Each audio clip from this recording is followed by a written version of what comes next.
Itong larong to ang unang game ng LA mga idol matapos silang matambakan ng Houston noong Christmas game nila. Then after nung laro, sinabi ni Coach JJ Redick na yung magiging practice nila sa susunod magiging uncomfortable daw sa mga players nila. O sa Tagalog, hindi komportable. Kaya kaabang-abang din yung larong to kontra sa Kings at titignan natin kung may nagbago ba sa kung paano sila maglaro at mag-focus tayo sa depensa syempre.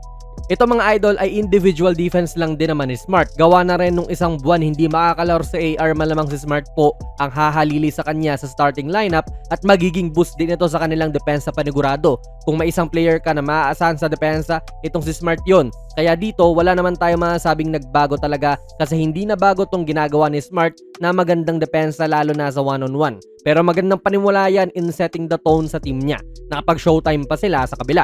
Now, umupo na po si Lebron mga idol at pinalitan siya ni Jake. Then para talaga gumana ang depensa ng Lakers magre-rely sila sa helping defense. Kasi hindi mo naman pwedeng asahan si Luka na ila-lockdown tong si DeRozan Yan ang ideal na pwedeng mangyari pero syempre, kilala nyo naman yan si Luka. Pwede at pwede yan maiwan o maskoran lang just like anyone naman din. Kaya okay nang handa kayo at alam nyo ang gagawin nyo para matulungan siya. Si Jake ang tutulong sa kanya rito at since helping defense nga ito, Matic ay may open talaga na tao, yung tinatao niya. Expected na rin yan ng Lakers at yan yung risk na willing silang gawin para hindi makascore si DeRozan sa mid-range dyan o sa loob. Ang susi rito ay si Jake mga idol at kung gaano siya kabilis makakabalik sa tao niya.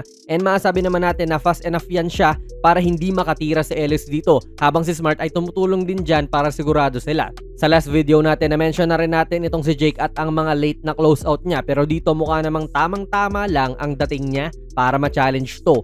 Ang isa pang nakita nating nagbago sa LA ay itong rotation nila. First quarter pa lang to at almost 2 minutes na lang po ang natitira at kadalasan po si Luka ay nilalaro ang buong first pati third quarters mga idol. Pero dito kapansin-pansin na wala siya. Hindi man to like solution sa mga eskema nila sa depensa pero pwede rin kasi maging dahilan yung rotation. Like baka sa mga end ng quarter pagod na si Luka tapos si Lebron ibabalik mo hindi mo naman din pwedeng i-require yan na dumepensa ng sobrang likse at matanda na rin. Pero ngayon nga solo ni Lebron ang pagiging first option, sabay pinalilibutan pa siya ng mga mahuhusay ng dumepensa tulad ni Vando at Kleber. Si Jake ganda rin ng hustle. Andyan si Nick Smith na hindi naman din gaano kalakas dumepensa pero fresh legs naman din yan siya.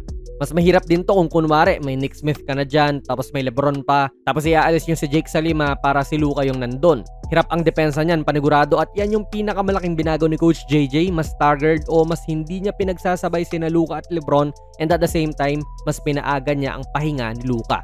Ito trip kong defensive possession mga idol, masasabi ko na connected ang Lakers dito kasi inaatake na nga ni DeRozan tong si Luka sabay good job kay Rui na nag-mirror lang dyan. Malapit siya kay DeRozan pero hindi siya particularly nagko-commit sa kanya bagkos ay nakasunod lang kasi syempre pwedeng ipasa ang bola kay Dennis na malapit lang din dito.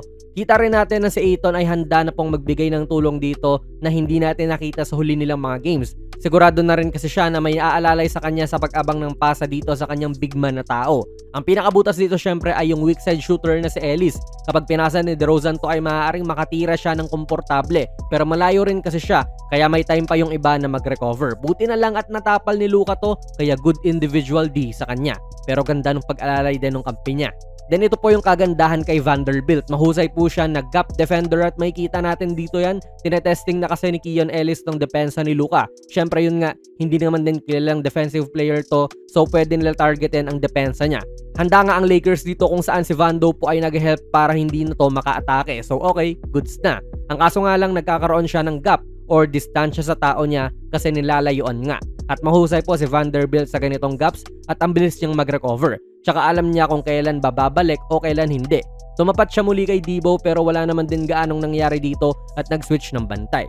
Kaya maulit lang din ang nangyari, tutulong si Vando kay Luka dyan. Actually, ang ganda nga ng help niya at mukhang kumakaripas siya ng takbo. Pero at the same time, alam niya na hindi niya papabayaan yung gap and agad niyang natapik yung bola papunta doon. Actually, handa na nga si Lebron dito na umangat kay Ellis kung makukuha niya yung bola. Pero hindi na kailangan, still kay Vando.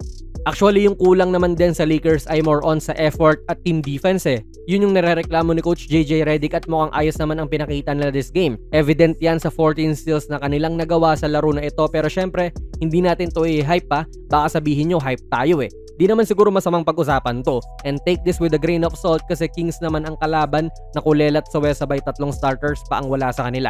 Expected naman na po na tambakan nila to at tinambakan nga. Pero yung rotation change yung pinaka-relevant talaga for me.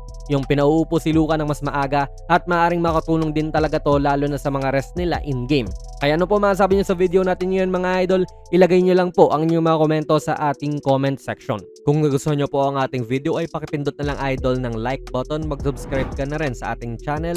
And ako nga pala si Jonas PB and as always, hanggang sa muli.